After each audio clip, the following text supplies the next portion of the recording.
Welcome back to அகல் academy. So இந்த video என்ன பார்க்க போகிறோம் அப்படின்னா, முதல் தேசிய கல்விக் கொள்கை அதை பற்றி தான் பார்க்க போகிறோம். சரிங்களா? ஓகே. ஸோ 1964ஆம் ஆண்டு ஜூலை மாதம் 14ஆம் தேதி, அதாவது லால் பகதூர் சாஸ்திரி அவர் தான் அப்போ வந்து பிரைம் மினிஸ்டராக இருந்திருப்பார். சரிங்களா? ஓகே. இன்னொன்று பார்த்தீங்கன்னா முக்கியமான விஷயம், அந்த 1964ல் 3 பேர் வந்து பிரைம் மினிஸ்டராக இருந்திருப்பார். சரிங்களா?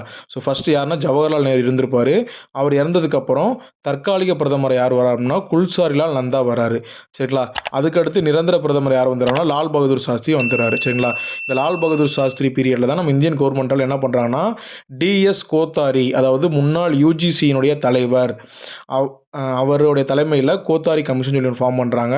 ஸோ இவங்க எதுக்காக ஃபார்ம் பண்ணுறாங்கன்னா, நம்ம இந்தியாவுடைய கல்வியோட நிலைமை வந்து மேம்படுத்தணும் அப்படின்றதுக்காண்டி தான் அந்த கமிஷன் வந்து ஃபார்ம் பண்ணுறாங்க.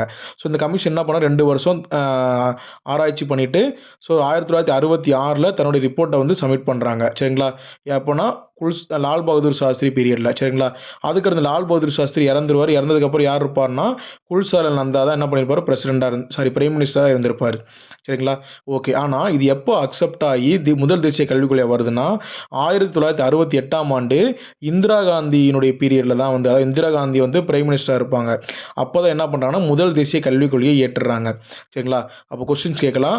முதல் தேசிய கல்விக் கொள்கைக்கு முக்கியமான காரணமாக இருந்த கமிஷன் என்ன கமிஷன்னா, கோத்தாரி கமிஷன். சரிங்களா? ஓகே. இந்த கல்விக் கொள்கையின் நோக்கம் என்ன அப்படின்னா, கல்வியை மேம்படுத்தணும், அப்புறம் ஒழுங்குபடுத்தணும், அதாவது ரெகுலேட் பண்ணணும். சரிங்களா? அது மட்டும் இல்லாமல் கிராம மற்றும் நகர்ப்புற பகுதிகளில் ஆரம்ப கல்வி மற்றும் உயர்கல்வி என்ன பண்ணும், எல்லாத்தையும் மேம்படுத்தணும்னு சொல்கிறாங்க. சரிங்களா? அது மட்டும் இல்லாமல் வேறு என்ன சொல்கிறாங்கன்னா, 14 வயது வரை உள்ள, அதாவது 6 முதல் 14 வயது வரை உள்ள அனைத்து குழந்தைகளுக்கும் இலவசமாக கட்டாய கல்வி கொடுக்கணும். சரிங்களா?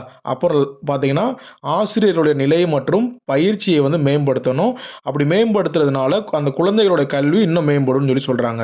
சரிங்களா? அது மட்டும் இல்லாமல் என்ன பண்ணுறாங்கன்னா, மும்மொழிகளை வந்து என்ன பண்ணுறாங்க, பரிந்துரைக்கிறாங்க. இதுக்கு இடைநிலை கல்விக்கு என்னென்ன பாருங்களேன், ஹிந்தி, இங்கிலீஷ், அப்புறம் வந்து அந்த ஒவ்வொரு ஸ்டேட்டுக்கு இருக்கக்கூடிய அந்த அஃபிஷியல் லாங்குவேஜ், மாநில பிராந்திய மொழி.